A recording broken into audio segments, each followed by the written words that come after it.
Good morning. It is Wednesday, November 13th, 2019. We are coming to you live from a box truck on the side of the road in Pittsburgh, Pennsylvania. We were once in a parking lot. Now we're on a street, apparently because Elton John is in town. We've put in a request for Elton John to perform on the box truck in the second hour. We will await his answer eagerly. Today's a big day. The reaction to the College Football Playoff Committee's rankings is going to be one you're going to want to hear. I hate it. They got me flustered. They got me teed off, Zito. I am teed off at this whole thing. Am I allowed to say the word peed off? I believe so, yes. I'm pissed off about it. Because it's so hypocritical. One week they're this, the next week they're that. They don't have a clue what they're doing. All they're trying to do is drum up conversation. Well, hook, line, and sinker, you got me. I'm about to lose my mind about the College Football Playoff Committee. The Minnesota Gophers are being shown no respect at all. The Big Ten in general being shown no respect at all. We know what they want, and we're going to fight against it, aren't we? Yes, we are. We got Andrew Whitworth joining us here in a couple minutes, 10:30 Eastern Standard, 7:30 Pacific time, to talk about the Los Angeles Rams. So what's going on over there? Hey, you guys were in the Super Bowl last year. What's going on over there? A lot to talk about. He's been doing a lot of media things, too. Is that a sign of things to come in his future? Speaking of the future, Colin Kaepernick's got a workout going on Saturday. He said he's been training for 3 years for this. I'll be excited to see if any teams pick him up. Greg Roman, Lamar Jackson have success. Wait a minute. Didn't this used to happen before? Yep. Let's have a workout for the guy, see if he's in shape. Colin Kaepernick, I assume, will do well. I assume a team will pick up. Where will he end up? We'll go through our list of teams that could potentially have him. Also, in the second hour, joining us after the biggest upset in college basketball history, the Evansville Purple Aces take down Big Blue Nation, the Kentucky Wildcats. Coach Walter McCarty will be joining us in the second hour. We got a good one for you. Let's have 2 hours of magic, 2 hours of fun, 2 hours of changing the world. Evan Foxy, please play some Chase Rice. It's the perfect occasion for middle vacation from the heart of the nation. Not your medication. 2 hours of magic. Let's give it a go. Ladies and gents, it's the Pat McAfee Show. It's the Pat McAfee Show. It's the Pat McAfee Show. Yes, it is, Chase Rice. I appreciate you for that free song that sounds like an absolute heater. Probably should win a damn, whatever they win. CMA? Grammy. Yeah, CMA as well. Both. All of the above. Joining me on the couch here in the box truck in his hometown of Pittsburgh, Pennsylvania, Nick Moraldo. He's got 3 layers on. He prepared for this situation. How you doing, Nick? It's cold, bro. Freezing over here on this leather couch. Fake leather. Whoa. It is fake leather because we're a humane bunch over here. I would like that to be known. We use pleather all the time, not only because it's efficient economically, but also because, no dead animals. At Viva Lazito sitting here on the ones and twos. Got drone team Zeet out this morning. How you doing, Zeet? The drone almost crashed. It was too cold up there. Yeah, it is a little bit chilly here in Pittsburgh. It came down fine, though. Yeah, that a boy. Way to land the thing. Almost didn't land plane last night. We found that coming in. Dropped out of the sky. It's been quite an adventure here. At Evan Foxy, how you doing, pal? Fantastic, Pat. Made my $200 donation to the city of Pittsburgh at the casino last night, so we're going to have a good time. We're going to have a good time. The Pittsburgh Casino is something that when you get here, you just have to go, and you have to, tip the guy on the corner. Yep. You just go into the casino, and you say, hey, we're here. Here's $200. Here's $500. Some people, here's a couple $1,000. Just take care of us the rest of the time. And they say, go have yourself a blast out there in Pittsburgh. We did that last night. We walked in, lost immediately, and got out of there. We were one of the only 45 people there. Forgot it was a Tuesday night. Some degenerates, mostly us, but we lost for sure. At Ty Schmidt was on a heater, and then he got ice cold. Absolute prize fight. I'm a little sore this morning. Got my teeth kicked in, but hey, guess what? New day. We'll see where we're at tonight.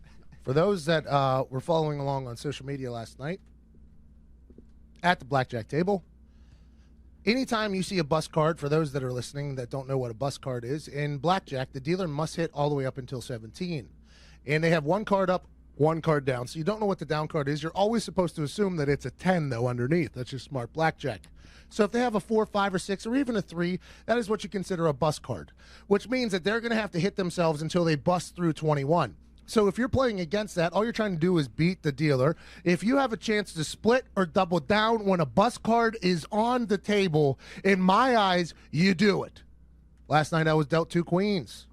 Dealer was showing a 6. What do kings do, Nick? They split clean. You Pat. split the queens. Dealer was mind blown, confused. So are you sure? I said, what did I just say, pal? Did I just do a little thing too? I just do a little thing too? Yeah, split them. What happens? I hit for 21. I hit for 20. He busts out. Whammy, whammy, we all win. That's what happens whenever you play aggressive. Got a lot of people on Twitter told me, I would have walked away from your table. Good. That's what I want you to do. I would like my friends to be at the table. Exactly. I don't want you to be at the table. The hell out of here. We actually mustered a guy out right when we got there. We did. Great haircut, though. Yeah, he did. He Had a did. great haircut. That guy went through more money than us, I think, Ooh. very quickly. He should have split his queens if he had them at one point. Absolutely. We had a blast there. I used to vacation in Pittsburgh. So whenever you're young, when you're young in the NFL and you don't have like everybody can go to hell money, your friends all have jobs and you can't just employ them. So they have to actually work. All my friends worked in Pittsburgh. So it was the off season. We just got out of a Super Bowl. A lot of my teammates were like, I'm going to Miami, I'm going to Bahamas, taking the family, taking the boys or whatever. Where are you going, Pat? I'm like, I think I'm going back to Pittsburgh. And I stayed in Pittsburgh for like a month and a half. Nick was working some IT job.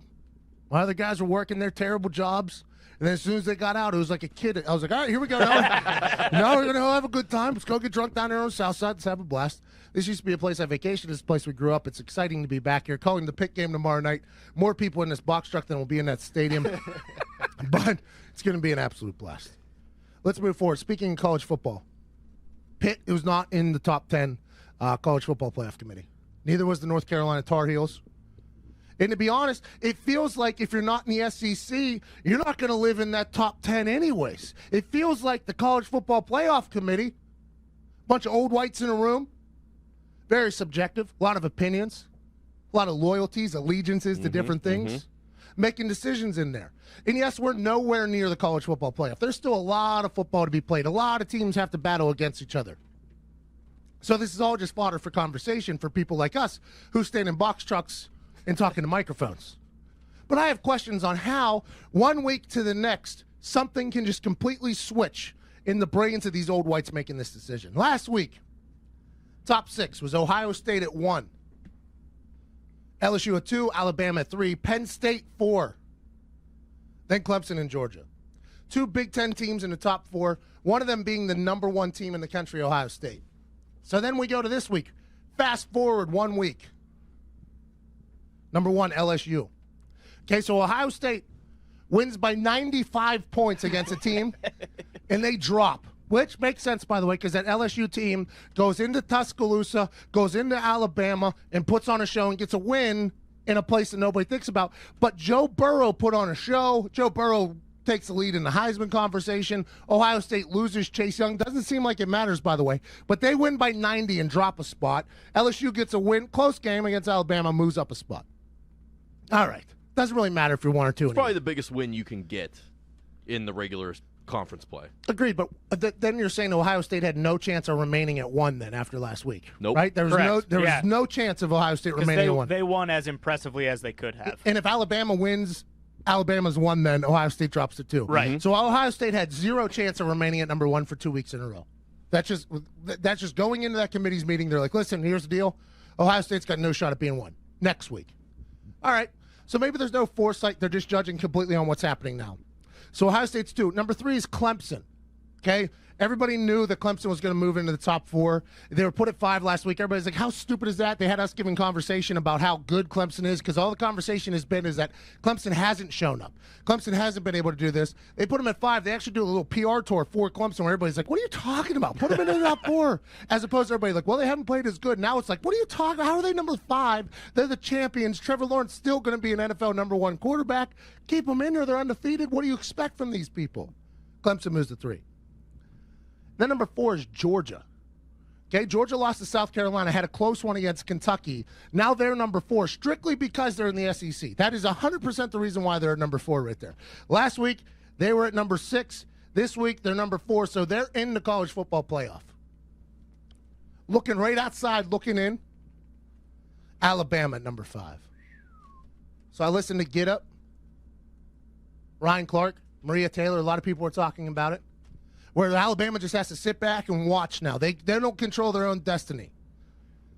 Yeah, they do. The College Football Playoff Committee literally put them in a position where all any of them have to do is just slip up just a little bit. And maybe they don't even, like if Ohio State doesn't win by 90, they're going to get bumped out of there and Alabama's going to get moved in there. Let's not act as if this isn't a subjective operation.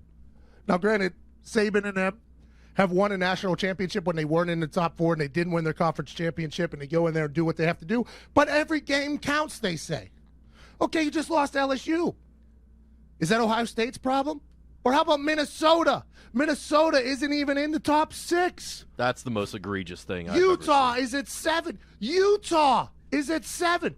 Utah is at 7. They lost to USC.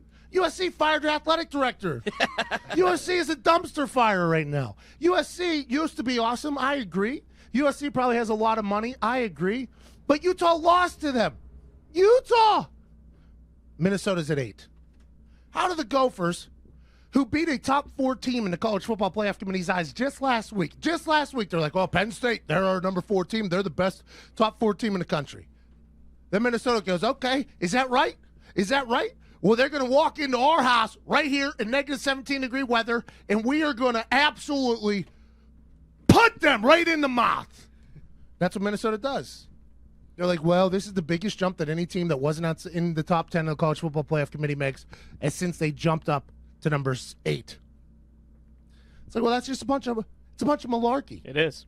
Don't tell me that you respect your own opinions because you obviously don't. Last week you had Penn State at number 4. Minnesota beats them flat up, just beats them.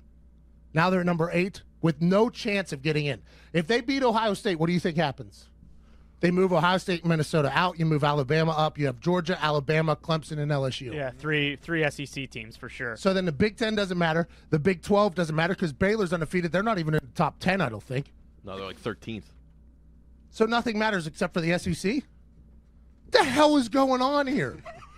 What is the purpose of these guys playing? They're like, well, you put them on a neutral field. How do you think Alabama and Minnesota fare? I'm like, you know what? I think that neck-on mentality of Minnesota, I think if it's above what?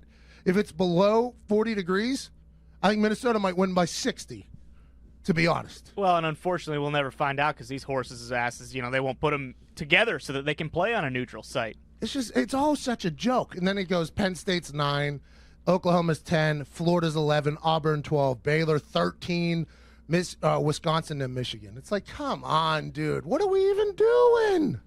Why don't we even just say what it is? Just say what it is. Those who have the most money, those who can travel the best in the old white's eyes and the committee's ring, that's the only thing that matters. It'd be a lot easier to stomach then if they just said it like it is. Just said it. Just say it. Just said it. We're not ranking teams here. No. What we're ranking is the financial benefit of what team could potentially be in the top 4 that we can sneak in there and people would be like, yeah, that makes sense. Mm-hmm. Minnesota has done nothing wrong. All they do is win, no matter what. They have a top 4 strength of record. So does Baylor, by the way. It's LSU, I forget who, then it's Baylor and Minnesota, top 4 strength of record. So if they're saying, well, they don't play anybody. It's like, yeah, they do. They actually have the top 4 strength of record. Well, teams, they're going to lose to somebody. Yeah, teams already lost, and you already got them in there. South Carolina, terrible at football. Georgia lost to South Carolina. Georgia almost loses to Kentucky. Kentucky lost to the University of Evansville basketball last night. I mean, come on, guys. I'm sick of it. I just think this is just one more piece of the puzzle where it's like, come on, what do we do? They have to go to the 5 conference champions and the 3 at-large bids just so that this conversation doesn't happen. What's the purpose of being in the Big 12? What's the purpose of being in the Big 10? What's the purpose of being in the Pac-12? What's the purpose of even being in the ACC as soon as Clemson's done on their run here? What is the purpose if it's just an SEC championship? Just have it be an SEC championship. I will fight until my dying day to make sure that there's a little bit more respect for the teams across the country and not just in the Southeastern Conference. Well, it'll be interesting to see what they do because for whatever reason, Iowa's still in that the ranking of like the top 25 for this. Minnesota goes on the road and beats them, another ranked team, and then what's the excuse? It's like you have two of the most impressive back-to-back wins of anyone out there. And if they're not in the top 4, then it's pretty clear if you're not going undefeated winning the Big Ten They got to championship. play Wisconsin, too, at the end of the Yeah, year. exactly. Well, and they're going to have to play Ohio State. Right. I mean, they got a murderer's row coming up that they've already had, though. Yeah. They've had the top 4 in strength of record, and they're not in there. Baylor has the top 4 strength of record, and they're not in there. Now, granted, they got Oklahoma this weekend, so we're going to learn very quickly. Kansas State beats Oklahoma in a wild game, obviously, in Manhattan, Kansas. Baylor's looking to do the same thing down there in Waco, sick 'em Bears. But if Baylor gets the win here, does that mean anything, or does it not matter? Do none of these games matter? Does Minnesota Penn State not even matter last week?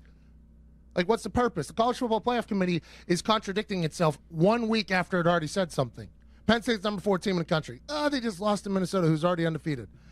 They have a top 4 strength of record. Yeah, but were we right, though? Let's just get them out of there. Just get them both out of there. Come on. I mean, I'm sick of it. One with Baylor, if they're in this position, is there even anything they can do? I mean, the Oklahoma game will be the most impressive win they have left.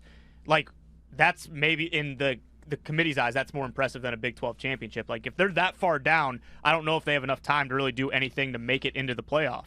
So they're below Florida, Auburn, Penn State, Oklahoma, Utah. The Utah thing. I mean, it's good for the Pac-12, I guess, that Utah's in there. Yeah. But what? I mean, I guess I haven't seen them play. I guess I should stop judging them before. But every stat I looked at on their strength of record and things like that, they're nowhere to be found. But they're ranked above Minnesota. And by the way, when you watch that Minnesota game, a lot of people might have heard us chit-chatting about the neck-on mentality and the Farmers Alliance and the elite PJ Fleck and row the boat, blah, blah, blah. I might have liked them on there. When you watch it, they have dudes. They're good. They have dudes. Like, they are a good football team. They have wide receivers that are like 6'3", 240, it seems like, that are running faster than people. Tanner Morgan, quarterback, can make the plays, and the defense is stout. 3 picks or something against the Penn State kid. I mean, that Minnesota team has dudes. Like, it's not just like a feel-good story coming out of a freezing cold state. Like, they are a team that has dudes. And Baylor, they haven't lost this season. They started this run back in the Texas shootout against Cliff Kingsbury and Texas Tech last year down in Jerry World. Haven't lost since. It's an insane world right now, this college football thing. Too subjective of an operation with too much money on the line. Mm-hmm. And you've got dreams and hopes and aspirations of these student human athletes that are just getting taken away from them by a committee in a room that is only worried about dollar signs? Criminal. Speaking of dollar signs, we'll talk about the Memphis basketball situation. We'll talk about Colin Kaepernick. Tweet us your thoughts on the College Football Playoff Committee at Pat McAfee Show. I want to hear it. We can't take phone calls here in the box truck. We have a little bit of heat, not much in here. My nose is running. My hands are cold. But the takes are hot. We'll be back on the other side. You're listening to the Pat McAfee Show.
Hello.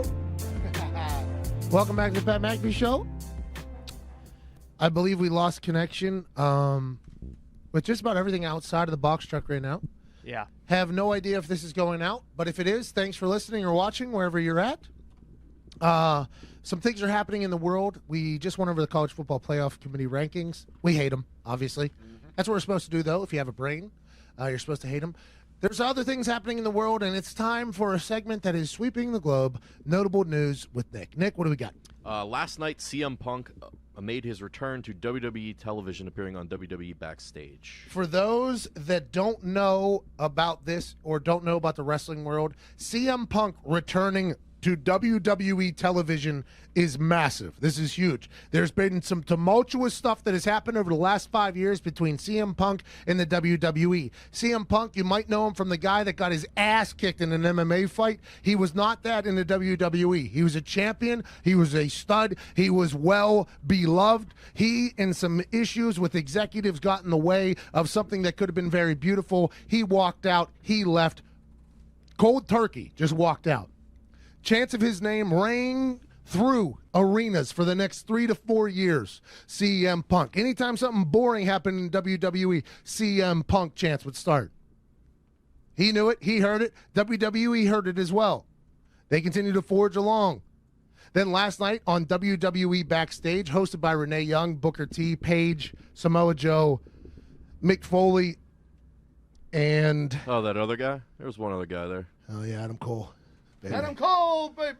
Easy, you know what side do you want? So he showed up at the very end of it. Renee Young, I think, surprised everybody on stage. He walks out and says, just when they think they have it figured all out, I come and change the culture. It's very interesting. I don't know if he's working for Fox or for WWE. This is going to be something that will ignite quite a conversation piece. And if you're not a WWE person, if you get into a conversation with somebody about a WWE, say, hey, CM Punk's back, huh? And that'll just, boom, that'll blow a conversation right out the door. You'll look like a smart person. Good for the WWE and Fox for making this happen. Good for CM Punk getting back out there. I think he was very talented. That is a very interesting point you make. Is he back with the WWE, or is he be just doing television with Fox. By the way, if Fox is just hiring people in this new deal with the WWE, excited to see. Damn it, Vince McMahon. Is that going to piss the WWE fans off more if he's back just to do TV? I don't know. I assume with the WWE, everything will figure itself out. Good for CM Punk being back. Good for the fans. I mean, I'm not an executive. I don't give a damn. I'm excited to see what he does out there.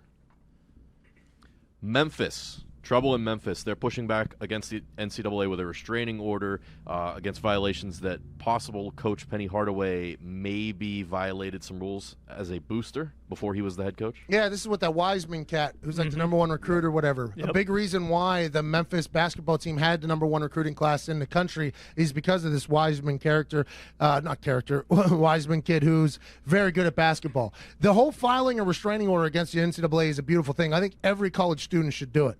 Hey, stop tracking me. Get off my ass. You're like an ex-girlfriend. You're always in the way. I get a handshake at a bar. You guys are on my ass. I get a free T-shirt. You guys are on my ass. I get a hug from a guy who's got a lot of money. You guys are on my ass. So the Memphis team filing a restraining order to delay this entire thing a year to get this kid to play, and then he's going to be gone anyways. I mean, it's going to hurt the Memphis Tiger basketball team in the future, but if you can win right now, you can deal with that all, I guess. The NCAA does not forget, by the way. That ex-girlfriend that you file a restraining order, that ex-boyfriend you file a restraining order against, when that restraining order is up, they're still pissed. And that's what's going to happen with this NCAA thing. Yeah. If they feel like they've been disrespected by the Memphis Tiger basketball team or the Memphis Tigers at all, they're going to get – hey, the NCAA might get got for a little bit here. They're going to get theirs, though. And Memphis Tiger basketball team knows that. They got to win this year because I feel like whenever this restraining order gets backed off and trial and whatever happens afterwards, the investigation, they're going to bring the hammer down on Memphis if they see anything. And once again, this is all coming from a standpoint that I don't like the way the NCAA operates. I don't like the fact that Penny Hardaway couldn't help this kid and his family out to get him into a good school and a good situation to end up in a Division I school, which is a much different situation than his life probably would have went on if he didn't do that. I don't like the fact that the NCAA doesn't allow kids from very tough neighborhoods, very tough economic backgrounds to benefit at all off of themselves when everybody else seems to be benefiting. I don't like any of this. We're just telling you how it is with the NCAA. The NCAA plays no games. They're the most gangsters out there. They don't give a single damn. They have their hands in a cookie jar. They know it. Everybody else knows it, and they don't give a damn about it. And if anybody wants to come in there and get that cookie, good luck. Because they got a team of lawyers ready to just take down your entire university. Apparently, the issue stems too from the high school he was at when he brought the kid over. Like it's not from that. It's because a long time ago he donated $1 million to Memphis's Athletic Hall of Fame. So he's considered a booster, even though that was way before he was the head coach, or they knew he was going to be the head coach. They're stupid. The NCAA, Greeny asked this question on Get Up, and I thought it was a very good question. He said, NCAA, when you lay your head down at night, what do you feel like you've accomplished? Like with this Chase Young situation, the best player in football, people are saying, he flew his girlfriend out to the Rose Bowl. That's what he's saying. Now, granted, they'll investigate, probably be something a little bit more than that. Who knows? I mean, Chase Young, there's no reason for Chase Young to lie to us. I've never talked to him. He has never lied to me before. We should take him for his word. But let's even say it's a little bit more than that. And I've always asked this question throughout the years. It's like, what do the people who say players shouldn't get anything, they already get a scholarship? Like, how do you sleep? Like, what does that make you feel? Like, how does that make you feel like you've won?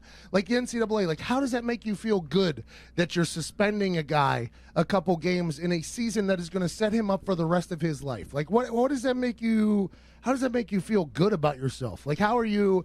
Now, granted, there's defense attorneys for like the most terrible human beings on earth. There's people that have zero spines. There's people that have zero consciousness and everything like that. I would assume the NCAA just falls into that world. But it's still like, what are you doing? Like, how are you helping student athletes at this point instead of hurting student athletes? All right, we got to get to a break. We got Andrew Whitworth on the other side. Another incredible segment of Notable News with Nick. Thank you for that. CM Punk is back. The NCAA stinks. Penny Hardaway's right. November 13th, we'll be back on the other side with an all-pro, Pro Bowler, almost a Super Bowl champion, left tackle for the Rams, Andrew Whitworth.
2 minutes.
Welcome back to the Pat McAfee Show.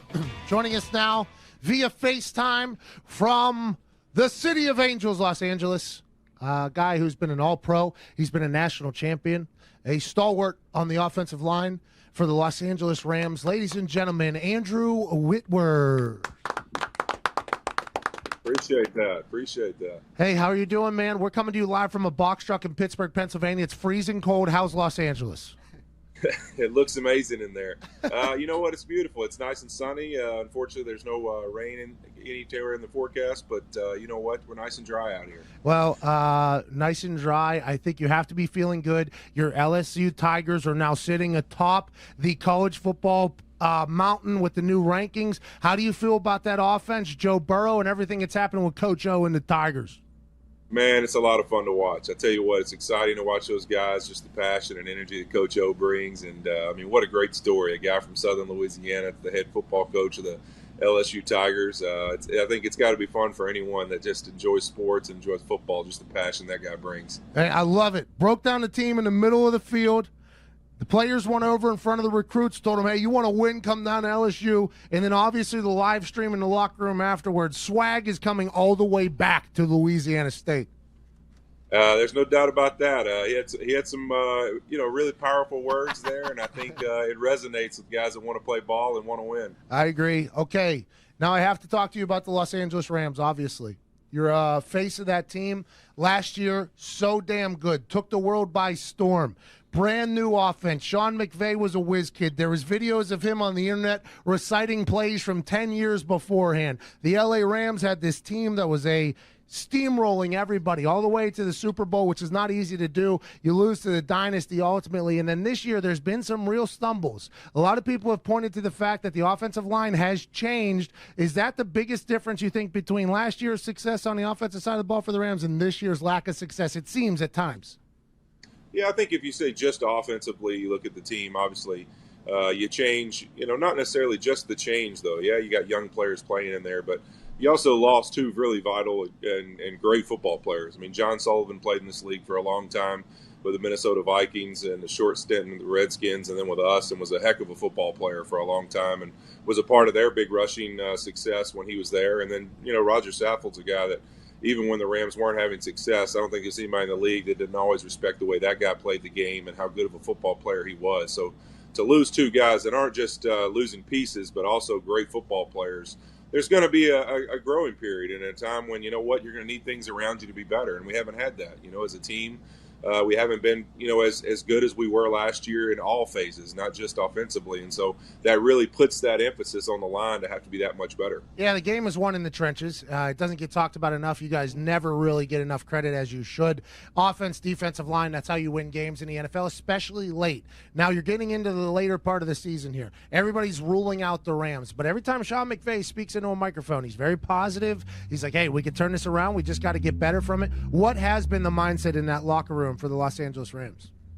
Well, I think really just continuing to realize that everything in this league is about a daily process, and every single day finding a way to get yourself better, and really that no one in this league feels sorry for you. It doesn't matter what you're going through. The next team's coming in to earn what they need, and everybody's trying to put food on the table for their program and their team. And so, you know what? This week it's going to be another great challenge. We're going to have myself and four new guys playing all over the place. So, you know what? It's a heck of a challenge, but man, if you love this game, you love everything this game's about, the next guy's opportunity. And so, you know what, we're going to have that this week and look forward to seeing the challenge these guys are going to face. Now, you've been on some bad teams when you were in Cincinnati. You've been on an incredible team out there with the Rams.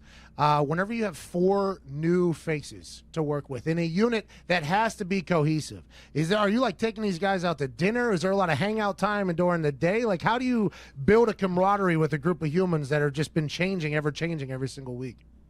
Well, I need one of those barbecue camaraderie. I'm not sure what the exact word was. Team camaraderie building barbecue. It's not a party. There we go. That's what I need. But no, yeah, we do a lot of that and just trying to build. I mean, you look in our room. I mean, besides myself and really Rob Havenstav and Austin Blythe, who've both probably started around 20 to 40, 50 games. I mean, the rest of our room's 1 year, 2 year guys that haven't really played ever. And so it's not just learning the game, but it's getting their feet wet and realizing what NFL football is about and getting out there and feeling the pressure and everything. So it's a lot of learning curve, but it's fun because these guys are passionate, they have energy, and they all just are excited for their and their opportunity to get out there and prove they can play in this league.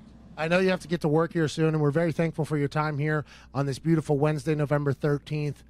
Todd Gurley has been quite a topic of conversation by everybody. Nobody really knows what's going on outside of that locker room, outside of that building. Todd Gurley was a very big difference maker for you guys. I would assume you can understand why people are like, wow, it feels like Todd Gurley was a big part of that successful offense this year or last year, not so much this year. Is there anything other than the Todd Gurley situation that people outside that locker room should know about? No, I mean, I really just honestly through it all, I've been just continued to be impressed and earned such a respect for Todd because regardless of how it's gone or the carries, the touches, whatever it is every week that the narrative is, the guy doesn't change. He comes every single week. He works his butt off. He has a great attitude. He's continually one of those guys in the huddle that's encouraging guys, inspiring guys. He's never once made it about himself. He's never complained when the line doesn't give him a great hole or, you know what, it's a bad carry and those kind of things. He just does his job and does it in a way that guys can look up and respect. And so really through it all, I think it's one of those things that, yeah, I think we all want Todd to get loose. I think he had a pretty good game last week in Pittsburgh and, you know what, hoping to see more of that. But, you know what, the reality is how he's handled it and how he's done it. You know, you can respect that from afar. Yeah, everybody said that they've been kind of holding off on Todd Gurley's workload until later in the season. Do you expect us to see a lot more Todd Gurley, especially after he did well against the Steelers last week? Well, I think just really the physicality he showed last week to run with in that game. I mean, that to me in the NFL in the 14 years I've been in it, it's that you always see that in the month of November and December. It's that physicality, those runners that want to run and want to hit people and make people make business decisions. And the reality is Todd ran like that last week, and if he can continue to do that, we got an opportunity to get ourselves going in the right direction. I should have made a couple business decisions in my career, instead ended up on my ass a few times, so I can understand that. You have been doing a lot of television. You've been in the game for a long time. You're very good at speaking. You're attractive. Your resume is good. Is television something that's in the near future for Andrew Whitworth? You know, that's been asked a lot over the last 2 years, really, to me, and you know, the more I've looked into it and seen it and watched it, I think it's interesting. I mean, I definitely am interested in it. I'm not the type that would ever declare myself good at something, so until I get a chance to get my feet wet and actually work at it. So, you know what? Yeah, I'm interested in it for sure, and we'll see what happens down the road. But you know what? I love the game. I love being around it. I love the opportunity to watch guys like yourself still be involved in the games that played it and really have the knowledge to give fans that opportunity to understand the game more. And so, you know what? We'll see what happens down the road. Well, I think you should declare yourself a damn good left tackle because you're that. Also a good leader. I got a chance to meet you at that Bellator fight. You're a good dude, great dude. The Rams are lucky to have you, and so are we. Thank you so much. I know you got to get to work. Cheers. Good luck to you guys, and I hope we can see a lot of Todd Gurley going forward. Sounds like a plan. I appreciate it, Pat. All right, thank you. Ladies and gentlemen, Andrew Whitworth. What a stud. Okay, so Andrew Whitworth is a player on the Rams. Mm-hmm. So he does not know the medical conditions of other people, right? I was going to press him on the Todd Gurley thing where it's like, hey, everybody's saying he's hurt. Is he hurt or not hurt? Players, A, if you put somebody in that situation, they'll never talk to you again. B, he probably doesn't really know. That is something that the players don't know about. Oh, jeez. You swallow a bug? I think I did. Almost just died right there. Oh, my God. I think my tongue, I think I just swallowed my tongue. That ciabatta coming back up. Oh, got me. So, geez, I'm so sorry you had to hear that over your radio. I couldn't even fathom what that sounded like. But players don't know. Andrew Luck, that entire year where he was only practicing like 1 day a week and he was only throwing a certain amount of reps, and we had no idea what was happening. A good story about this type of situation is in training camp, the third day, Luck hadn't practiced the first 2 days, and he threw like the third day, and these balls were looking like these lollipop balls. I mean, it was just like the balls were just, there's no way those are NFL footballs that are being thrown. And this was in a drill where it wasn't like a warm-up period. Vinatieri and I were sitting next to each other looking at this, and we're like, what's going on with why does he look like he can't throw a ball 10 yards right now? So we walk over to a scout, and normally the front office people know more than us. We're like, Andrew Luck's back, right? And they're like, yeah, good to see him or whatever. I was like, is it? Have we seen the passes? He's like, yeah, it looks like he's kind of just like loosening up a little bit. I'm like, well, we're in period 10 right now. I think we're already past the point of being loose. They're like, oh, yeah, he's probably just figuring it out. Nobody tells anybody anything because they don't want anything to ever get leaked, right? So the Andrew Luck stuff, we had no idea. Peyton Manning called me down to the training room one training camp. I hadn't seen him in probably like a month or two. Aaron Burrow, the head physical therapist, was down there as well. I hadn't seen him in like a month. And they wanted to catch up with my offseason. I think I went to Africa during that break. I think something. They wanted to hear the story or whatever. And I walked down in there, and Peyton's just got like a bunch of wires basically coming off of his neck. And I came skipping in the room, like, hey, how's it going? I got a good story to tell. Here we go. I rode a camel. How's it going? Just big, slow horse. It's I was like excited. I'm like, here we go. I'm going to have a good time. And I turn the corner and I see it, and I'm like, whoa, whoa, whoa, whoa, whoa. What the hell's going on here? And they didn't tell me, but I did know that at that moment, I was going to be punting a lot more than I had thought. Probably shouldn't have vacationed in Africa. Probably should have trained a little bit harder. When you have Peyton as a quarterback, you're like, probably not going to punt that much this year. I walked in there, and I was like, oh, no. Oh, no. I mean, I don't want to know what's going on, but I know that does not look great. Turns out he was out the rest of the year. Signed Kerry Collins out of retirement. Guy was hunting in a tree, signed him back, and I'm like, I had no idea going into the season. I wish they would have given me a little heads up, maybe. Especially in a position where your workload literally depends upon how the quarterback does. Yeah. Probably would have ran a couple more laps. Maybe would have hit a treadmill once. Would have done any of that stuff. But that's the type of thing. Players are kept in the dark just as much as everybody else. Media members know more about people's health situations than players usually. Because we have friends, we have this, we have that. And, I mean, I guess that's a good excuse. But for me, if we're all in, I'd like to know why Andrew Luck is throwing lollipop 5-yard passes here on the third day of training camp. I mean, if I was kicking the ball terrible, I'm assuming other people would be like, hey, why is Pat kicking the ball 6 yards right now? Should we talk to him about that camel ride he went on in the offseason? It's just an interesting thing. So that's why I didn't ask Andrew Whitworth directly about Todd Gurley's health situation, because I'm assuming he doesn't know exactly. He probably knows just as much as us. All he knows about is his work ethic, wanting the ball, and things like that. It sounded like he said Todd Gurley's going to be a workhorse going forward, which if you go back to the early days of what McVay was saying this season, he was like, we're going to taper Todd Gurley's touches until later in the season. Got the ball a lot against the Steelers. Now is he going to get going? You know what? They might be saving him for nothing, though, because if you're playing with 4 new offensive linemen, that is going to be a challenge.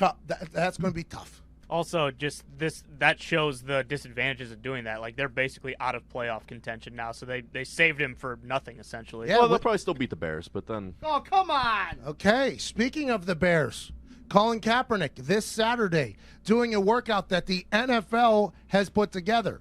The NFL has informed Colin Kaepernick's people of a workout happening this Saturday. When they informed Colin Kaepernick's people about the workout happening Saturday, no NFL teams had known about it yet.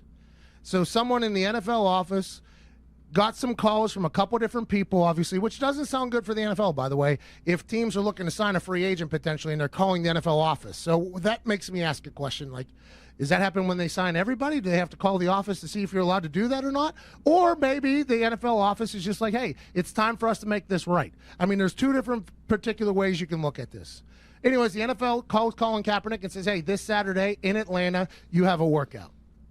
Some people on the internet are like, well, Colin Kaepernick's been trying to set up workouts with teams and wanting to do this for 3 years. How come it's on the NFL's time? Because they're 32 billionaires. That's just the way it works. That's just the way it works. We talked about this before. Sometimes you don't like the way things are. Like with the NCAA, we don't like the way the NCAA runs, right? Nobody does. I think that's something that's universally agreed upon, except for a couple old people that scream in the front yard about players getting paid for something, right? Everybody kind of universally agrees with that. With the NFL, you just have to agree that it's their world. This is their business. This is 32 billionaires, and you're living in their sandbox. You might hate the rules of the sandbox, but you're currently in that sandbox. And if you want to get into that business, you have to deal with these 32 billionaires, Roger Goodell. That's just the way it goes. I mean, it's not fun to hear that. It's not nice to hear that. You would wish everybody would do the right thing all the time. That's just not the way it works. That's not the way the world works. We're on the side of a road in the Hill District of Pittsburgh, Pennsylvania right now. Like, this is just the way things go. Not always are fairy tales and fantasies and in tune with reality, right? The NFL for the last 3 years has obviously said we don't want Colin Kaepernick in our league.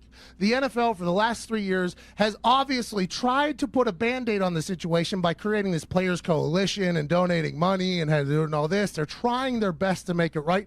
But Colin Kaepernick has always been the one where everybody goes, yeah, but you won't let Colin back in the league. Yeah, you won't let Colin back in the league. There's a lot of people that are very negative about this. In my eyes, it's like, hey, at least 32 billionaires who normally, whenever they make their mind up about something, have a tough time changing it or extending a little bit of an olive branch to Colin Kaepernick. Colin Kaepernick generated a conversation and started something that was very vital to our country, by the way. Our country needed it. Was it uncomfortable? Did it cost some people some money in the NFL with ratings and such? Yes, but that's what a protest normally does. So now that a little bit of an olive branch is being extended, although it's not a perfect olive branch, although it's not exactly what people want, I think we should take it for what it is and be excited for a chance for Kaepernick to dominate in front of whoever's going to be there. Now, is this just the NFL doing this just to put the Band-Aid on again, like just a little bit of a Band-Aid? Like, hey, we made an offer. Now, granted, it was only a couple days in advance, so we didn't get to tell him that he should be training to get into game shape. Yes, it's on a date that we didn't tell him in advance, so he couldn't schedule any business things that he probably had going because that was his life when he wasn't playing in the NFL. Yes, it was not ideal conditions for Colin Kaepernick, but it was an offer from the NFL. So you have to appreciate that just a little bit. You have to. You have to. Yeah, I mean, they could blackball him for the rest of his life if they wanted to. It's their sandbox. That's what people have to understand. Like the NFL, because with so many fans, it's the best league in the world, and the game is awesome and all this stuff. You just expect everything to be perfect all the time. But you got to remember, these are humans making decisions, and when humans make decisions, there's egos involved. There's personalities, there's allegiances, alliances, and there's things like that happen. So the fact that they're even offering something, I think we should be happy for Colin Kaepernick at this situation. Now, we are going to find out very quickly what Colin Kaepernick it is. You look at his last couple games as a quarterback, he did not do great, but there are glimpses of greatness before that. Now that Greg Roman is having success with Lamar Jackson, Greg Roman was his offensive coordinator, the rest of the league could potentially be seeing this and say, hey, is it time for a Colin Kaepernick now? Should we get a couple more tight ends, bring in some big bodies, get one explosive player, and become Baltimore Ravens offense 2.0? I would assume that is what happened and why this workout is taking place. But we're going to find out if Colin Kaepernick still got it or not. Colin Kaepernick said he's been training for 3 years for this moment. I'm excited to see it. Will we ever see any tape of this workout? I'm assuming not. Probably not.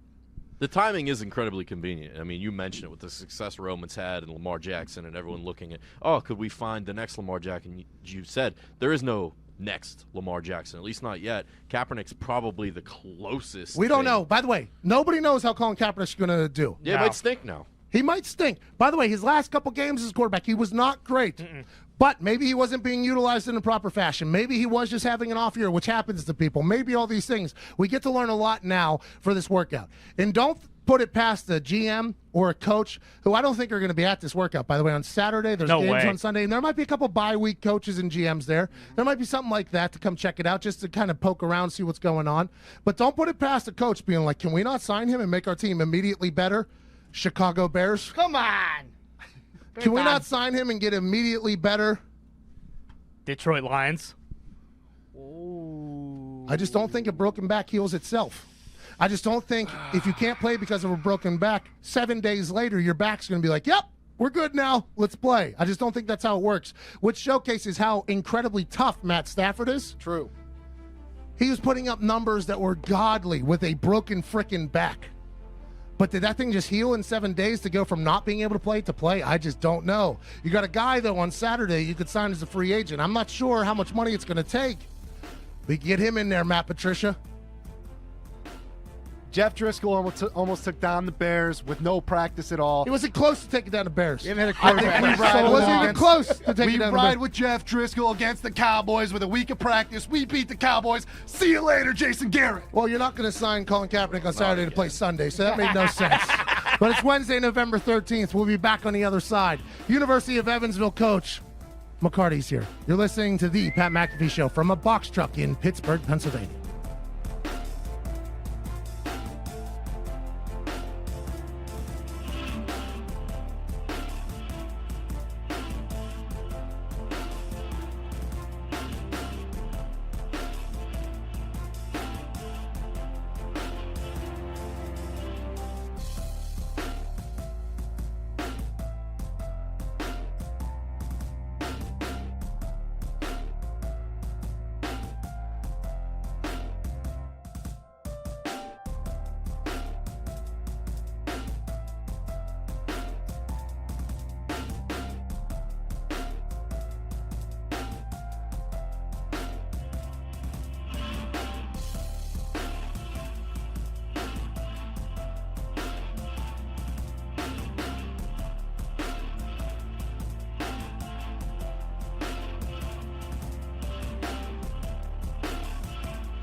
It's the perfect occasion for mental vacation from the heart of the nation. Not your medication. 2 hours of magic, let's give it a go. Ladies and gents, it's the Pat McAfee Show. It's the Pat McAfee Show. It's the Pat McAfee Show. Yes, it is. Chase Rice, I appreciate you. He's on tour. If he's in your city, go check him out. He puts on a hell of a show. Joining me in the back of a box truck in Pittsburgh, Pennsylvania, at Nick Moroto on the ones and twos. How are you, Frank? I'm about to grab this trash can under your desk and light a little fire in here, warm my hands up a little bit. I'll tell you what, it has gotten a little bit warmer, though, since the first hour. We are in a truck that's parked on the side of the road in Pittsburgh. There's currently 16 degrees outside. Can get a little chilly. All things considered, pretty good job by the boys setting this whole thing up. Big thanks to Mark Snare, Tim McAfee, Ryan Brumley, Mr. Manning, and everybody from the Big Zone Dom. that set this up. Big Dom from Westwood One. Viva Lazito's here. Foxy's here. Ty Schmidt's here. And joining us now, fresh off one of the biggest college basketball upsets I've seen to date. This man was a first-round draft pick to the New York Knicks. He's in the movie He Got Game. He Got Game. Banger. He has an R&B album. He coached at Louisville, then in the NBA for a bit. Now, this is his second year coaching for the University of Evansville Purple Aces. Head coach of the basketball team, Coach Walter Mccarty. Thank you so much for joining us, Coach. Thanks for having me, guys. Hey, you had some clean J's on last night, by the way, on the sideline. I want to let you know I was very impressed. I appreciate it, man. I'm always jaded. Always J'd up, you said? Yes. Okay, so last night, Coach, you guys showed up at Kentucky, a massive underdog, 29 points, I think, at one point. Mm-hmm. You're going into your second year as a head coach here. What was the message to the team going into Kentucky, a place that you played at, them being number one in the world? What was your message to the team going in? It's really been the most connected, the most physical, and the hardest playing. I said, if we can do that longer than they can, we're going to have a chance to win this game. And then, we had a video clip of Pursuit of Happiness when Will Smith was he's shooting the ball. He tells him, you're never going to be, And I just told him, guys, everybody's telling us that we can't win. And I thought that was huge for us to prove everybody wrong. Hell yeah, absolutely. If you could move your hand to the more center of the phone, I think your mitts at 6'10" are potentially this.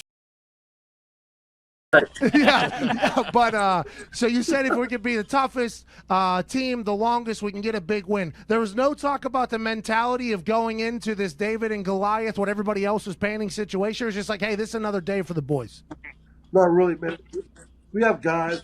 We have a couple of transfers who've played a lot of basketball. So that didn't bother them at all.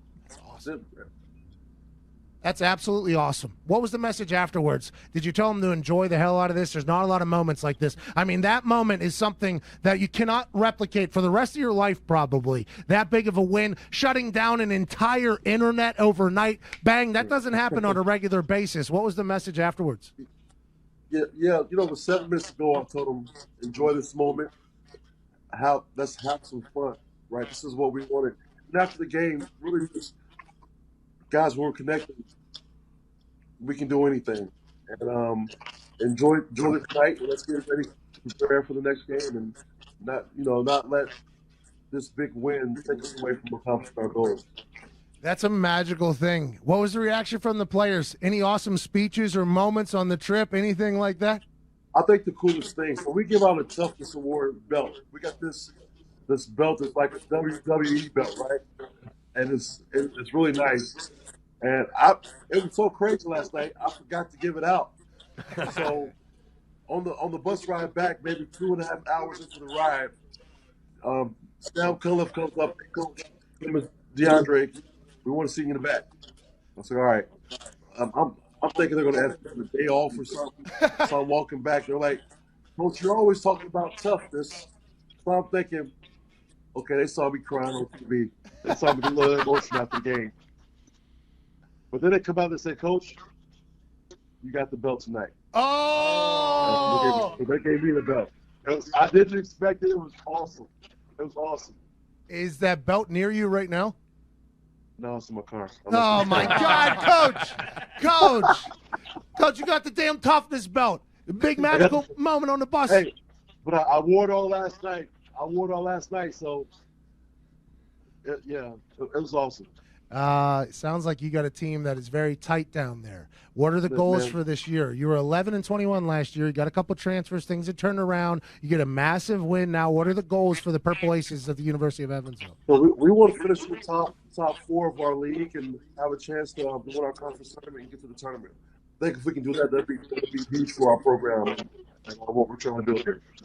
What do people not know about the University of Evansville? We've been talking about the University of Evansville this entire year. We're like, hey, don't let the Purple Aces get hot down there in Evansville. For people that just heard about the University of Evansville last night, what should they know about the place and your team? It's a great city. I think it's like the number one place to raise a family under the age of 25 or something like that. But we're for real. That's what everybody needs to know. You coached in the NBA for a bit. You played in the NBA. Does that obviously helps with credibility with the locker room instantly? Sure. But what have you taken away from other places that you've coached at that you've implemented into your college coaching gigs now? Really just composure. Your teammates. Your teams are kind of a reflection of who you are. If I'm loose, they're going to be loose. I'm composed, they're going to be composed. But just really, the biggest thing is relationships and just being together. I think that's the biggest thing for me. It doesn't really, it's not anything but basketball-wise, but it's more just developing that trust and developing those relationships. Okay, so you obviously want your team to be a tough team, if that's the reflection of their coach. A lot of talk. Now I'm going to pivot a little bit here. The NBA has changed since you were in the NBA. You talk a lot about toughness. A lot of people say it's no longer a tough league. How do you feel about the state of the NBA right now and players resting games and things like that? It's a tough call. I get it. You have to take time for yourself, but not. Yeah, you have to take care of yourself, you said. Who's the best player of all time? To me, I'm going with Michael Jordan. My favorite player is Dr. J, but I cannot discredit what Bill Russell did. Okay, so we got the OG lineup right there. Bing, bang, boom. That's the OG lineup. Not even a thought of LeBron James or any of the younger guys. Do you think anybody has a chance to catch those three, or are those three just immortal in the NBA world? Nobody's catching Bill Russell. Nobody's catching. You can get that. Because nobody's gonna play for a team that long. Same team. Nobody's doing that. I don't know. I don't know. Mike was a bad boy, man. 6 is tough to get. You got to go to a different sport. You're talking Michael Jordan and Tom Brady. Well, I hope by the end of how I went there when you heard. Yeah, I did a little football reference. Look at that. Oh, I hope I took you off the game. I hope by the time you're done in the college coaching ranks that they have you up there as well. Massive win last night. Can't thank you enough for joining us, Coach. Ladies and gentlemen, movie star, R&B singer, and now a coach that has an upset of a number one. Hey, by the way, is there an album that I can go get right now? Unbreakable. It's all on iTunes. Ooh. Okay. What can we do? It was a long night. You were on a bus. You had your toughness belt. Is there whatever you want? It's on there. Trust me. Okay, we'll check that out, ladies and gentlemen. Coach Bud, University of Evansville. Thank you so much, Coach. Cheers. Thanks, guys. Thank you so much. Yep, you're the man. Little tough connection there, but we can get the quotes out. Yeah, yep, that's right. We can get the quotes out. Tough team. We can do whatever. He told him with 7 minutes left, have fun. Enjoy this moment. Because normally in those situations, coaches can potentially get uptight. He said what he learned from coaching with other folks is your team is a direct reflection of you. If you're composed and calm and relaxed and saying, hey, have fun, your team will reflect that. That's interesting because I've been on some teams in big moments where the coaches' buttholes get so puckered and so tight that everybody just looks like, hey, why are you so scared? Are we not? Excuse me, you know more than we do. Are we going to get our asses kicked here today? And the coach like, no, everything's going to be fine. Everything's going to be fine. Don't worry about it. We're not going to get killed at all. No, that guy's just going to run right through us the whole time. No. Coaches can have that tendency of in the big moment. A lot of people talk about players being able to handle the big moment. A lot of people talk about all these things about people being able to handle in the clutch gene. Coaches, their emotions, their decisions, their strategeries in massive moments is a direct reflection on whether or not they can handle big moments. So the fact that he got his team to relax with 7 minutes left and just enjoy the experience and process of upsetting massive Kentucky, I mean, that's an awesome thing for him. Happy for him. And University of Evansville, by the way, right there in southern Indiana, getting a big win and shutting down the internet last night. What an incredible, diverse career portfolio he's had. Go on. I mean, played in the NBA, won a national championship, coached in the NBA. He's got a top 10 R&B album on iTunes, acting with Denzel, now head coach at Evansville. What hasn't this guy done? He is the most interesting man in sports. Pretty damn close. I also have to apologize to him. I added an H to his Yes, last you name. spelled his name the wrong. whole damn time. The whole If you time. want to put the though. graphic back up real quick, Evan, I update it.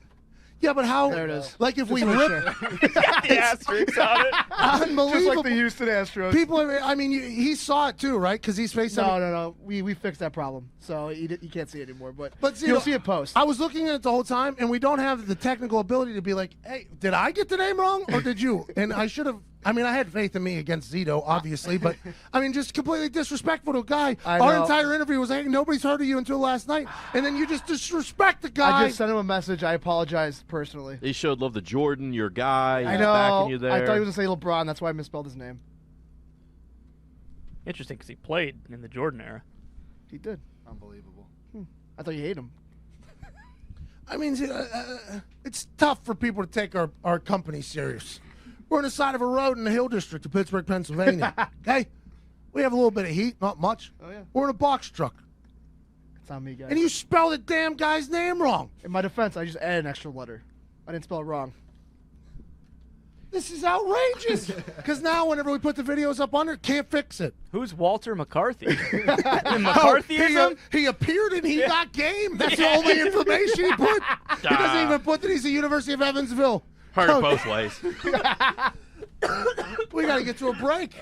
Oh, no. So now whenever Bailey pulls that, hey, Billy McComas, for any video we pull and put on the internet, you have to put a Asterisk on it, please. no. Oh, Billy's fuming right now. Oh, my God. You're making Billy McComas, who had to grow up with Todd as his dad. He's already had enough in his life. Now, because of you not being able to spell a guy's name right. Even more work. Just get rid of the H. Just put an X over it. Just a red X. Like he's a teacher. Bailey is now Zito's teacher. Wednesday, November 13th, we offended a coach. I got the capital C, though. Way to go, man. Good job. Hey. Hey. People listening to radio have no idea what we're talking about. On the simulcast, we put the name right below, obviously, so people know exactly who it is talking about what. An illiterate runs the graphics, so. Probably my fault, people would say, for making that decision. Up top, though. Up top. Hey, Don. Oh. We'll be back. You're listening to the Patch.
Good casino there. What do you mean? We want that casino. Yeah, they got Tropicana in Evansville. I don't know. They got Tropicanas in Vegas. They got them in Atlantic City. And they got one in Evansville. It's a big boy, too. It's a big casino. It takes a while to walk through it. We got hot in that casino during the I-69 tour. We actually started the tour in Evansville. Yeah, so I've been to Evansville. They got a place called A-Zip Pizza down there. Pretty good. Was that the place we were trying to go to after West Virginia, and it was like underwater, I believe? No, that was Wheeling. Oh. That's a whole different state. That's Wheeling, West Virginia. Evansville's in Indiana. But this is what happens. This is people don't know about the University of Evansville. Beautiful city, southern Indiana. Takes a little bit to get there from Indianapolis, but big win last night. Also last night. Today's Wednesday, November 13th. Last night, Tuesday, November 12th, the College Football Playoff Committee released their second top 4, top 15, you name it. If the season was to end today, these are the teams that they would have in the 4-team playoff. LSU, Ohio State, Clemson, and Georgia. Georgia lost to Kentucky. South Carolina. Almost lost to Kentucky, lost to South Carolina. LSU beats Alabama in a massive win. They jump over Ohio State, who was number 1 last week, who won by 97 this weekend. They drop a spot. I don't know how many points they were supposed to score against Maryland to stay number 1. They were never going to stay number 1. The Big Ten actually got doo-dooed on by the College Football Playoff Committee, and I'm not here for it. Number 5, the Utes, I believe? No. 5 was, who was number 5? Jeez, we should have that list up. We Somebody should have that list up. We should. That's on me. I went on an entire rant about it. We thought we were done with it. We're back at it. LSU's 1, Ohio State's 2, Clemson's 3, Georgia's 4, Alabama's 5, Oregon at 6. Oregon's at 6. Then Utah's at 7. Minnesota's at 8. Have no idea why Minnesota is not at number 4 or better. Minnesota beat the number 4 team in last week's college football playoff rankings, and I'm not happy. There's 0 sense in it. They just have no faith in the Gophers. They're expecting them to lose at some point here coming Now, up. granted, they got Kinnick Stadium this weekend against Iowa. That's going to be a big one. Baylor Bears also undefeated in the Big 12, the only undefeated team in the Big 12. They're at 13 or something like that. They get Oklahoma this weekend. We're going to learn a lot about that real quick. If Baylor gets a win against Oklahoma, what do they move to 12? To 11? To 10? Does the Big 12 even matter anymore? If it's not the Oklahoma of Big 12, does anybody else matter in the Big 12? Apparently not. That's a wild game to be playing, especially if you always grandstand and say that you care about the student human athlete. You don't care about their performances then. It's a joke. We all know it. There's nothing we can do about it either. There's really nothing we can do about it. Nope. I can yell into a camera. Hey, you need to make better decisions in there. When you guys put your suits on and go sit in a little executive room and you got food being served to you and water, probably a couple whiskeys, like it neat, please, whatever you guys are ordering. What's that, just a shot, right? Yeah. Shots of whiskey, call it neat, though, so we're not alcoholics. And you're making these decisions about these student human athletes? Let's use our brains, okay? Let's use some common sense. Let's not just use our bank accounts. Whoa. Oh. That's what it sounds like is happening. They only care about the big schools. With the big banks, they can take the big checks. A lot of moral questions there, if that's the way this is going to be looked at. But we all kind of know it. Nobody says it. I wish they would. But now we just have to sit here and act like what they're doing is anywhere near fair or accurate or makes sense. And it doesn't. Well, you take Minnesota, put them on neutral field against Alabama. Alabama beat them by 50. I don't agree with that. How about that? How about this? Is Tua healthy or is Tua right now playing? If we're just looking on paper, like, okay, this team has this amount of talent and this team has this amount of talent, well, then what do we ever play any games for? Right. What do we ever play any games for? That's just not the way it goes. The teams on the field are much different than the roster's names. It's just the way it goes. Camaraderie, strategery, the ability to show up in big-time situations, like, for instance, when you're playing another top 4 school at home. What if you're playing against the Minnesota Gophers? They're all rowing a boat in the same direction. It's going to be tough to beat. What if you're playing against a quarterback that gets 0 love but can throw the ball well? What if you're playing against some wide receivers that are big and athletic and strong? And what if you're playing against a team that has a 6'9", 400-pound right tackle and an entire city that is shaving their heads and an entire state that is all in on the Gophers? I really hope the Gophers win this weekend against Iowa after all that I've said here, but I really believe in their team. They got dudes. They are a good team. They're not just a good story. They're not just a head coach that just signed for 7 years and nobody was upset about it in an entire state that probably doesn't love spending millions and millions of dollars on somebody. I think they got dudes over there. And I like that team a lot. And I just think, what do you have the Penn State team ranked at 4 last week? And then another team that's undefeated just beats them outright, and then you just drop them. Yep, see you later. Actually, we were wrong last week. We're just going to move on. Yeah, this is SEC game. This is SEC. I honestly think it comes down to who you're going to piss off less, because we saw this in the past with UCF when they had their run of undefeated seasons. UCF had no shot. Yeah, but it's like you leave them outside, you only piss off a small group because they don't have that huge of a fan base, right? Instead, you put Georgia in there because instead, if you leave Georgia out, you're pissing off an entire larger Georgia's fan base. a really good football team. Yeah. Not whenever they played South Carolina. Not whenever they played Kentucky. It was a very close game. Kentucky's a good football team, too, though. Everybody's a good football team. It's just who can show up on any given day. Yeah. And everybody thought the American Conference just had no shot getting there because UCF and the whole thing.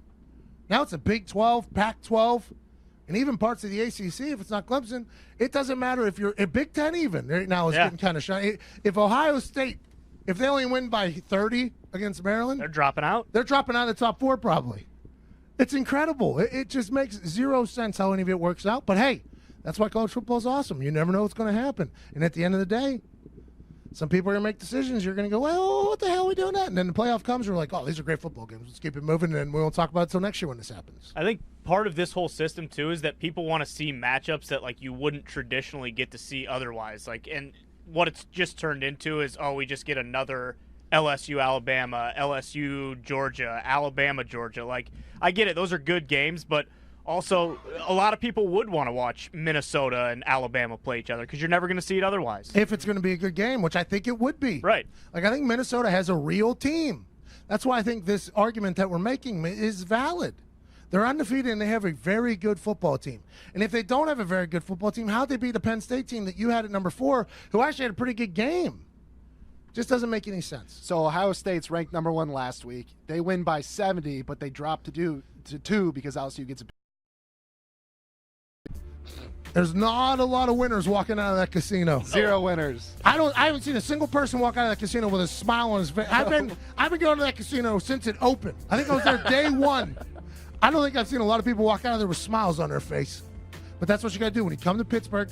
You tip Pittsburgh via the casino, and then you just go about the rest of your trip, and everything will work out for you. Due diligence. Now, you see 3-4 guys with affliction T-shirts across the street. Get to stepping. Get out of there. And on a swivel. And feet on the run. Don't be scared. You can get got in Pittsburgh now. You can have a good time. You can have a great time. Had to do a music change. That's how long this ad's been taking. What, Diggs and 2 of his friends got knocked out by one guy. Yeah. In a Ravens jersey, right? Diggs, you did not deserve that. I apologize for bringing that up. But that is the potential here when you're partying in Pittsburgh. Did you see what they did last night? They added more lights so you could see them. Yeah, we drove downtown Southside for the first time in a long time.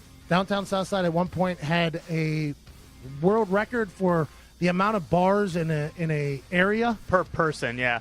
Yeah. Now I think we're number 6 or something. We kind of dropped off a little bit. I think a couple bars have closed. Still holding pretty strong, though. Top 6 in the world, by the Not way. bad. Wow. It was a good time.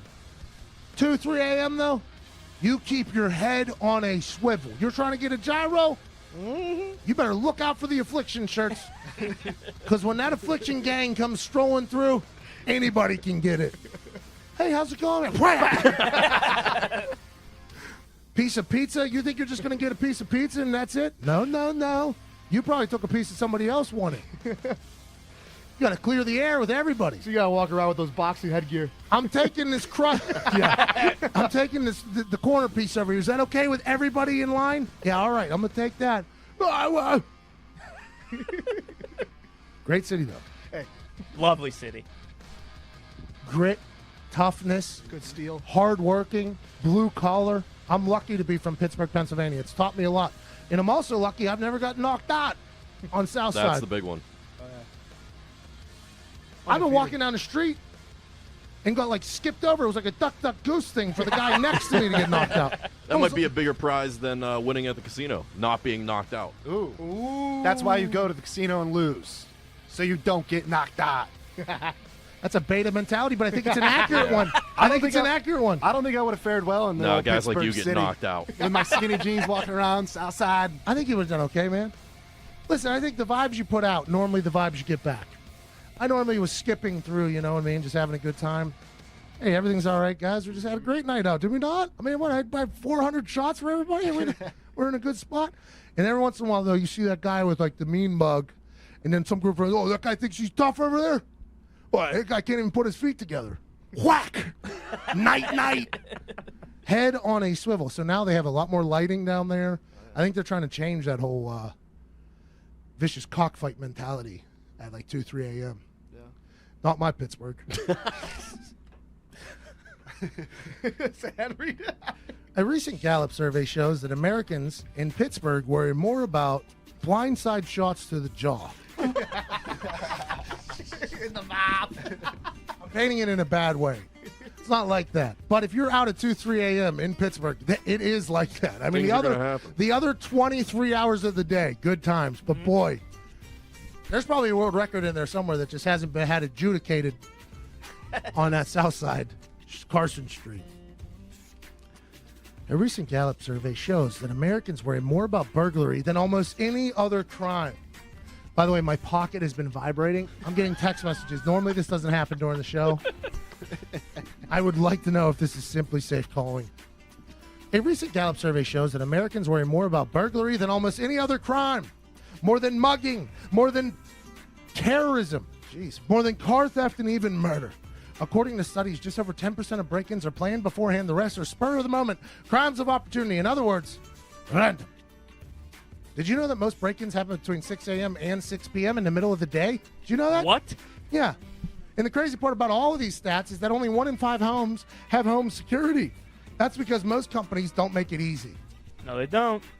Too much hassle. They come into your house. They start drilling in the wall. You have no idea how to work it. It's too expensive. A lot of people think it's too expensive. It has been too expensive. It has been too intrusive. It has been filled with hassle until our friends at Simply Safe transform the home security business by breaking down the barriers to get you the best, most reliable, and comprehensive protection available. Simply Safe protects every door, window, and room with 24/7 monitoring. Their police dispatch is up to 3.5 times faster because they use video verification. No contract, no hidden fees, no fine print. It's designed to blend right into your home. No wires, no drilling, no nothing. It's easy to set up, usually in under an hour. It's won a bunch of awards. Prices are fair and honest. Around-the-clock monitoring is just $15 a month. Right now, you visit simplysafe.com/Pat. You'll get free shipping and a 60-day risk-free trial. You've got nothing to lose. That's simplysafe.com/Pat. simplysafe.com/PAT. We got to get to a break, though. We're about 15 minutes behind. You're listening to the Pat McAfee Show.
Welcome back to the Pat McAfee Show.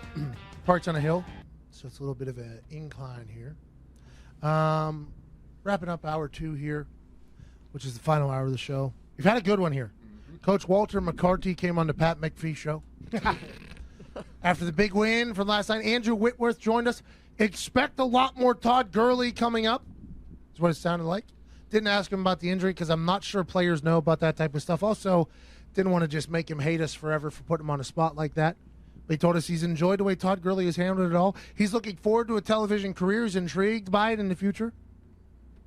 LA Rams lose a lot of offensive linemen. Thinks that's what the problem could be on the offensive side of the ball. Obviously, we all know that. He's admitting, which is good from inside the locker room. Went in on the College Football Playoff Committee's rankings a couple times. Couldn't help it. A bit emotional. Big Ten is just getting mocked out there. They are. Big 12 just getting mocked out there. You got it. Pac-12 just getting mocked out there. Well said. American Conference not even in conversation. Had it. It was 15 degrees in this box truck at the beginning of the show. Tim McAfee has gone to work. It is now 75 in here. Feels good. It's roasty toasty now. It's balmy, and Elton John concerts happening in Pittsburgh. We're going to try to get tickets to. I think they're only like $7-8 grand a pop. Yeah, not bad. And what's even better is he will for sure cancel about 2 hours ahead of the show. So don't get him if you haven't already. Why do you say that, Ty? Well, because he personally did that to me about a month ago. 2 times. Oh, Elton's feeling a little bit under the weather. Sorry, no refunds either. He'll be back in March. No, he won't. Maybe. Now, if that means anything, we did that to the second half of our tour, which we will still do. Iowa, Detroit, Minnesota. That will still happen. We'll be the first 3 stops whenever we go back on tour. Everyone knows that. We had actual things that popped up there. Yeah. Big time. By the way, if I'm Elton John, I've seen Rocket Man. Rocket Man. I watched that movie, Rocket Man. I think I'm like one of a few hundred to have. Me too.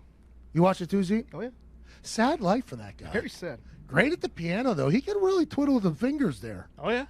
But boy, it seems like every personal relationship in his life has gone awry. So if he doesn't want to perform in Indianapolis and you don't get a single refund, I mean, respect the guy's hustle to get to the top of the mountain where he was. Oh, yeah. Ain't that right, Z? Oh, yeah, that's I right. still do. I mean, He walked outside of his house one time, and his boyfriend / manager getting sucked off by the pool boy. I saw it on the Rocket Man. Can't make that up. That happened. Oh, yeah. Oh, yeah. I saw it too. can you say that? What I just said? Yeah. I don't know. I guess we're going to find out. Off the pool boy. It's every relationship in his life. The Rocket Man was a sad movie. Yeah, a lot of flash pops too. Yes. I became they just started singing. I don't know where they came from. I became a bigger fan of Elton John after watching Rocket. Oh, yeah. Just because he's been through some stuff. You always expect these people with all the money in the world to have these like perfect lives. And then you got to remember, yes, money gives you freedom. Yes, money gives you the ability to do things that nobody else can. But it doesn't make you just disappear from actual human problems with emotions and things like that and relationships and backstabbing and blah, blah, blah. Feels like that was a lot of Elton John's life. I hope we get a chance to see him tonight for, 20-30 grand. Yeah, I mean, we'll see. And like you said, all the money in the world doesn't stop your lover from sucking off the pool boy. Why did you double down on that? Why did you double I down on just that? wanted to see if we can get away with it. All right. If we haven't been kicked off the air just yet. I mean, think about that, how sad that is, though. He's paying both that Yep. and the pool. Yeah. Paying them both. And wham. Backstab. That was one of many of his entire life. It was a front stab. This pool vacuum ain't the only thing sucking out here. You're a terrible guy. Oh, why would you do that? All right, let's get to the segment about sports. No, actually, it's not. A segment that we've started here in the last couple of days. People seem to really love it. I know I do. If you don't enjoy it, this one's strictly for me. Ladies and gentlemen, Zito Facts. All right, I have 2 facts for you, Pat. I'm going to tell you what they're about, and you go ahead and choose it. I have one about fish or dogs and ants. Well, I think I just saw the one about the fish that you put up a little bit earlier. It was about come goldfish. on, That was Evan. my fault. That was my fault. Okay, so I don't want to see that one. Give me the one about dogs. Dogs and ants coming in hot to you right here. Go ahead, Evan. That's what I thought you were going to do. An ant's sense of smell is stronger than a dog's sense of smell. I forgot the last part. How do we know this? Is this because we watch these ants just kind of pilgrimage across these tiny little areas I think they put them under like a microscope. I didn't even They know play ants music. could smell. I thought they just used their antenna to sense vibrations and whatnot. Yeah, I thought they were like because snakes don't smell, right? Snakes just kind of feel. They feel. Yeah. I thought ants were like that. Great stat there. I mean, granted, dogs make a living off of their smell. Yeah. Like actual dogs make a living off of their smell. You got drug dogs, you got bomb dogs. My dog, I deep clean my rug, and he can still smell that he pissed there and continues to do so. So I mean, think about what an ant's doing in your living room. Exactly. When you get the ants out of the living room, they can smell the places that they've marked. We'll go to the bathroom. Thank you so much for that Zito fact. Zito. Anytime. Back to you, Pat. Thank you. I appreciate that a lot. Any other notable news that we did not get to, Frank? The Houston Astros are being accused by a former pitcher of stealing signs, not just with human eyes, using a video camera to record and decode the signs in the dugout. Okay, so this is a massive ordeal. yeah. I've heard in the baseball world, I was a professional baseball player one particular night for the Washington Wild Things. I started at right field. I got 3 at-bats. You could buy it now for $3.33. I think we're giving it away on YouTube in a matter of weeks. Ooh. Sorry. Oh, shit. Hey, Steven. Yeah, we are firing on all I'm so cylinders sorry. today. I'm so sorry. I didn't know the volume was up. We heard it there for the first 5 seconds. I also didn't know you swore. So we're really pushing the limits. Don, today. Don. Tough day for me. Tough, Anyways. tough 2 days for me. So I was a professional baseball player for one night alone. Stepped into the batter's box against a guy who was drafted by the Yankees. Mm-hmm. Okay, so my baseball knowledge is one that is very deep. I've played the game professionally. Correct. I believe it's a gentleman's game, a gentleman's sport, America's pastime. So whenever you get involved in a Spygate type situation like what happened in New England, I assume stealing signs is something that's very common in baseball. All the time, yeah. It is actually a part of baseball. That's why For sure. you see pitchers and catchers, and they have their conversations. We're going to change our signs. They paint their nails. Even catchers paint their nails. There's entire signs. You look at the third base coach giving signs to the batter. I mean, it's 400, 500 different things. It happened in the World Series this year. Steven Strasburg was pitching. His pitching coach told him, hey, you got to lift move your glove up a little bit more because they're tipping from second base to what you're throwing. So it's a part of the game. In football, looking at other people's signs is a part of the game. That's just the way it is. If you ever watch college football, there's boards and walls to block people's signs. I've gotten a chance to talk to some teams. They have 5 to 6 different people giving out the signals so that they can change who it is because the other team is trying to get them. It's gamesmanship. It's trying to learn what the other person's doing before they do it. It's just a little bit of an advantage.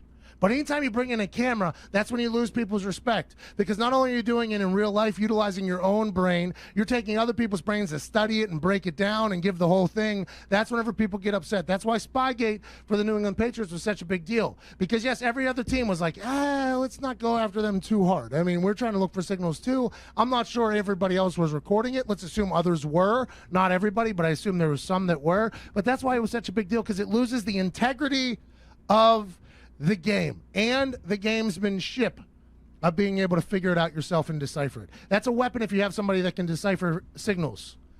That's an advantage for your team. But whenever you get a camera involved, that's just a little bit too much. And there's a line, I think, to this whole thing.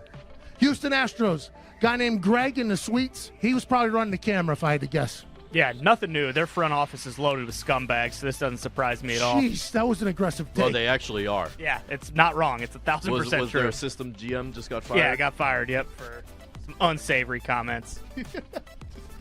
So I'm done. By the way, Astros fans were very nice to us. They were great people, but the front office, loaded scum. They loaded deserve scumbags. better. Yeah, they do. Houston deserves better. 11:55, Wednesday, November 13th, from myself, Frank, Zito, Ty, Evan, Tim McAfee, Mark Snare, Dawn, Brian Brumley, and everybody in Pittsburgh. We can't thank you enough. We hope the rest of your day goes swimmingly. Whatever's next has to be better than this. This has been the Pat McAfee Show.